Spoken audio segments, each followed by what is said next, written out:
All right. It's going to be like stand-up night. I'm going to come out here. If I'm going to talk about body language, I can't hide behind a podium. You ever see speakers that hide behind the podium? You have no idea what they have back there. Well, I'm going to put myself in front of you. Can you hear me? This way you'll see all of my gestures. Did everybody get their dessert and coffee yet? Good. While you enjoy that, let me chat with you about communications, nonverbal communications. I want to talk to you about listening with your eyes. My point being that if you can't listen to a conversation with your eyes and understand the body language and the activity that's taking place in front of you, you are missing more than 50% of that conversation. Your chances of blowing your agenda are greater than half. Keep that in mind. Body language, the body language that we know, was born on September 26th, 1960. That was the very first presidential debate, and it was the very first televised presidential debate. So as technology keeps forcing its way on us, and we like it or don't like it, it's here. From the telegraph 200 years ago with Lincoln, to FDR on the radio, and to September 26th, 1960, John F. Kennedy and Richard Nixon. Nixon had been in the hospital, not feeling well, hit his leg when he got out of the car to go into the studios in Chicago at CBS. Kennedy was already there, and he was already through makeup. Nixon shows up. I don't need makeup. Well, it turns out he should have had makeup. He had a 5 o'clock shadow. And he was sweating. And he got in front of the cameras. This debate took place. Everybody that listened to it on radio all agreed that Richard Nixon had won the debate. Everybody that was enjoying the new medium of television all agreed that John F. Kennedy had won the debate. What happened that day changed the way we perceive our interaction with each other, how we learn things when we communicate. That's when the real science, or not science, it's an art form of body language came to being. The body language that you know today, the Lie to Me TV shows, the experts that are on, the consultants, everybody you see that makes a speech has been coached by somebody. How to keep your hands, what to do with them. Come out like Hillary, go, hi, how are you? Nobody has any idea who's in the audience. She didn't know anybody out there. The only thing she did was just point at somebody. We want to talk about that. Body language is composed of two things. Kinesics, which is the study of the physical activity that takes place during a conversation, and proxemics, the area around which a conversation takes place. Now, can you be in the right place at the right time? You better believe you can.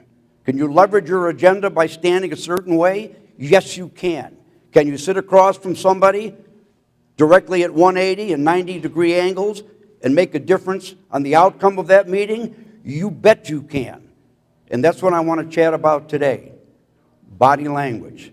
Now, if you're going to look at gestures, they're called gestures, all of the activities that take place while the conversation is going on. If you're talking about gestures, you have to understand three things when you read gestures. So when you have the networking later, I want you to practice this. 1, you measure gestures in clusters.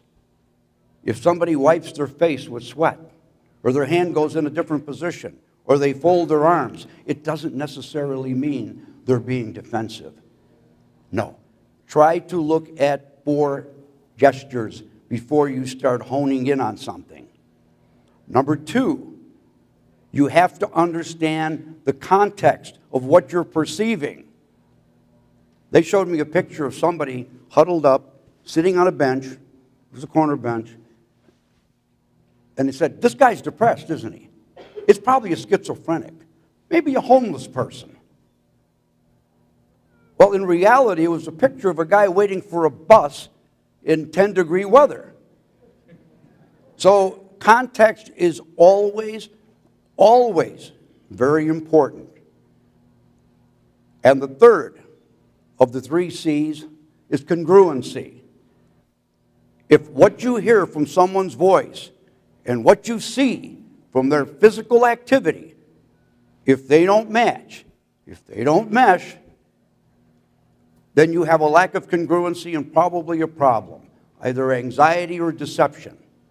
Please keep that in mind. Remember Susan Smith, when this woman, their 3 children were in a car, drove into the water? They had her on TV that morning. And she said, I sure am going to miss my darlings. Oh, this is just a terrible day for me. Bingo. Anybody in my business jumped right on it. First of all, it was in the past tense. She knew they were dead. And secondly of all, the fact that there was no congruency with the words she was saying. Oh, I felt that. No, she was speaking the words. So always measure the body and the words together. Here's a clue for you. If you see the physical expression before the verbal remark, you generally have honesty, truthfulness. If somebody gives you the gesture after the remark, then they're performing for you. Keep that one in mind. So you measure gestures in clusters, context, and congruency. Very, very important. Let's take a look at some of the body features. Let's talk about the face. Because the magic for reading anybody is in the eyes. It is the dashboard to all of the emotions. It's Alice in the looking glass. It's everything. It's the rabbit hole. And when you're conversing with someone and they're talking with you and you want to know if your agenda is moving right along, albeit corporate, political, or social, what you want to do is get close enough to look in their eyes and measure the size of their pupils. People that are excited, people that are interested, the size of their pupils will grow 2, 3, 4, 5 times. Now, you can't fake this. You can only deceive pupils with very bright lights, very dark room, or shock. Other than that, your subconscious takes over. And you can't fake it. So when you're talking to somebody and their eyes start to look like BBs, you better shift gears. You better change your sales strategy. You better work on rapport building in a hurry, because this thing could be going south for you. Keep that in mind. Pupils of the eyes. We all like large pupils. I said pupils. People like people that are like themselves. People like people that are like people that they like. Remember, thank you. That's how we found each other, Ryan. The second thing to watch for, this is more fun than it really is. It's called the blink count. What you want to do now, we've all seen Bill Clinton. We've all seen Barack Obama. By the way, Barack Obama is one of the hardest to figure out. The only way you can figure him out, he'll purse his lips. They'll get real tight when he's angry. If he's deceiving you, his blink count will go perhaps over 20, 25, 30. Average blink count is between 5 and 12 blinks per minute. So when you're talking to the kids and they're telling you, no, the dog ate it, watch their blink count. Check the pupils in their eyes. That might have some bearing. Interesting. In communication, there are 3 factors that will impact communications. Remember what I said back in the days of telegraph? The word was paramount. I mean, for centuries before we got here, people would read to us, or we would read a book finally after 1450, and we would look at words. Well, in the 20th century, radio came along. All of a sudden, voices became paramount. FDR with the fireside chats. That's how he became a great president. You heard that voice. You could feel it. You could feel in your stomach that this was the right thing. He was leading us out of this disaster. And then television came along. As I said, you could see people. You could see their movement. Today, you live in an American Idol age. I honestly believe that FDR, Winston Churchill, neither one of them could get elected today if they ran for office, because they don't have the looks. They're not attractive enough. They don't know how to play the game. If you listen to Churchill or FDR, you never would have voted for him if you saw him, but you heard him on radio. Today we see everybody. Please keep that in mind. Words today, in terms of impacting conversation, communications, is only valued at 7%. Believe it or not, the voice matters. In terms of impacting communications, the voice is valued at 38%. So if you think back, who have been the great speakers in the last 50 years, since a lot of us have been here? It's been John F. Kennedy, Ronald Reagan, Dr. Martin Luther King, Bill Clinton, and the king of them all, Barack Obama. He's absolute magic on a platform. You have to understand that. He's absolute magic. And when he gives you that smile, boom, you give him his vote. Please keep that in mind. Body language and facial expressions are valued at 55% in terms of impacting conversation, communication. Please keep that in mind. So this evening, while you're out and networking, I want you to start looking at the people, start listening with your eyes, and take a look at them, and see if those pupils are larger, see if they're blinking. And then you start looking at the rest of the body. What about their hands? Where are they? Are they comfortable? Do they seem a little defensive? As I draw proximity, do they back up on me? Oh my, I could be in trouble. I mean, how many conversations you get remember Seinfeld? Somebody would stand next to him and talk to him, and the people would keep moving away? Exactly. That's it. Please keep that in mind. The proximity, the facial expressions, and the body language. The hands are the second most expressive thing that you have next to your eyes. There are more nerve endings from your hands to your brains than any other part of your body. Hands can be used, obviously, they're giveaways. I can hold my hands one way or another. Most speakers will come out and show you palms, which immediately says, hey, I'm not hiding anything. I'm comfortable with you, and I want you to be comfortable with me. If your hands go up to your face and start moving around on your head, that's a sign of maybe this person has some anxiety. Or maybe this person is saying things to me that's not true. So the key when you're in public or when you're networking is to keep your hands in the strike zone. This is what they had for Bill Clinton. From the waist up to the neck. Don't touch anything else, Bill. Well, you know how this goes. When Bill was doing the apology tour, that's step number 9, his blink count, if you saw him on TV, was about 60 blinks per minute. Bill was measured over 7 years, and his blink count was always at about 7 or 8. This guy was really, really cool. So on the night you saw him go, I never had sex with that woman. Jump on it, guys.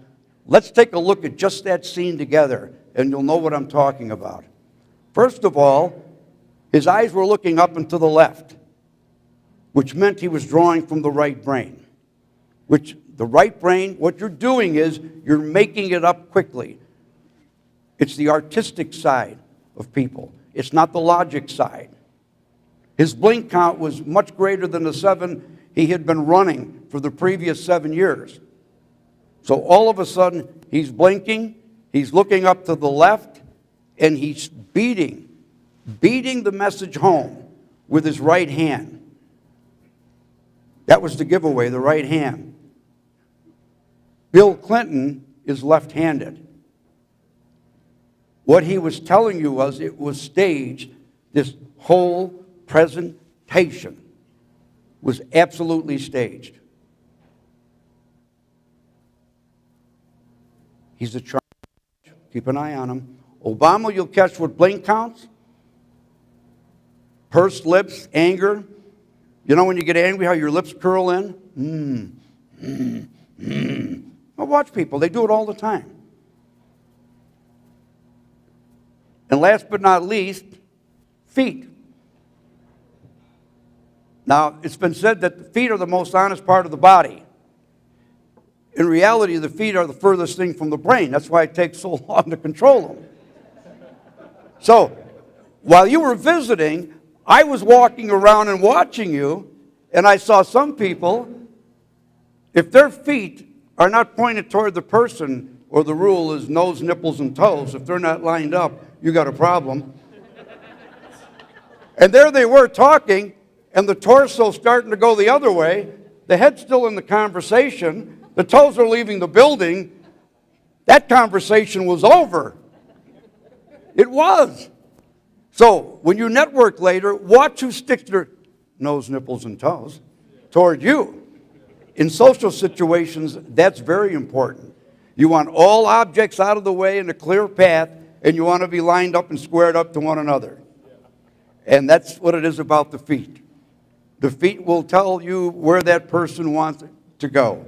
So feet do desert you. Remember that. Now, you know, in closing, we live in a very, very dangerous world. Regardless of what anybody's going to tell you, what you got to do is keep your eyes open and remember what you're listening for.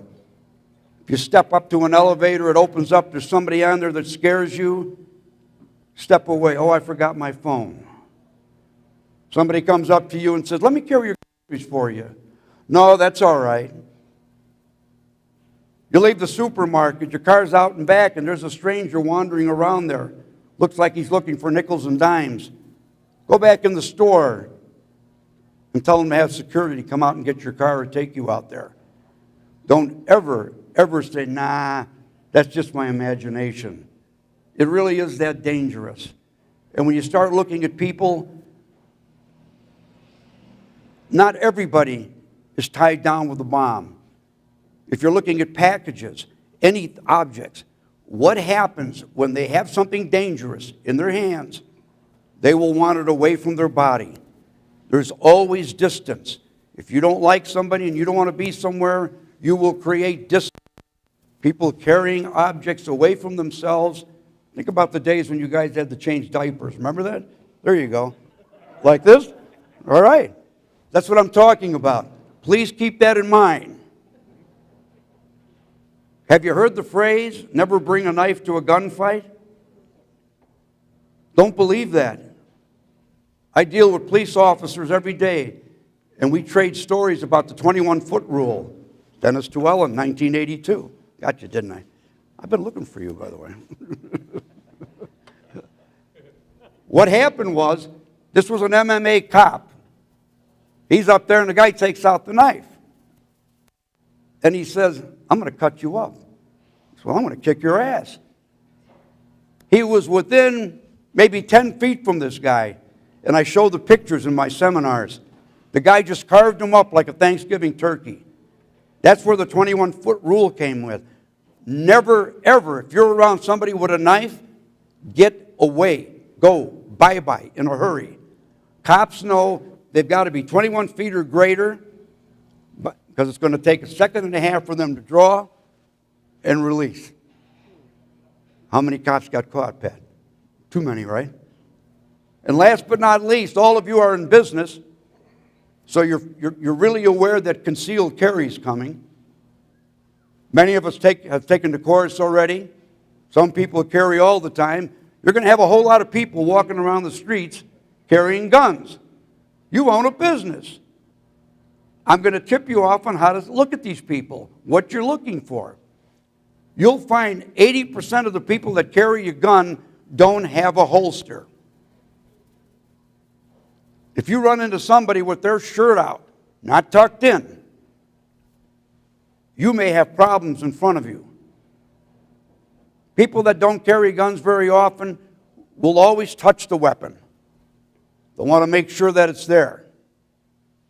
Remember, the weapon, the handle of the weapon is heavier than the barrel. So what's going to happen is when they go up and down stairs and move, the barrel is going to drop. So these people will constantly be nudging and getting things straight when they go up and down stairs and things like that. If somebody's in front of you and their shirt's out, the thing I teach officers to look for is this. If you see their fingers start to roll and curl and drop, get ready, because the left hand's going to pull the shirt up. The right hand, if they're right-handed, the fingers are going to curl. The thumb is going to go up so they can jump over the hammer, and they're going to pull the gun out. They're going to step back. They're going to blade you. They're going to shoot you. This is what I've been teaching for years at the academies. If you see that right foot move, you see those fingers curl, you see that thumb go up, pull your weapon out. Pat, how am I doing? Thank you. Keep that. You see somebody in July wearing an overcoat, you got a problem. You see a guy carrying an overcoat in July, you may have a problem. You've got to be aware. You've got to start looking at everything around you. Listening with your eyes does matter. It's more than half of any conversation you'll ever be in. And before I go, I want to say congratulations to all the winners, whoever you might be. And I want to thank you for having me here, and listen with your eyes, and thank you very much.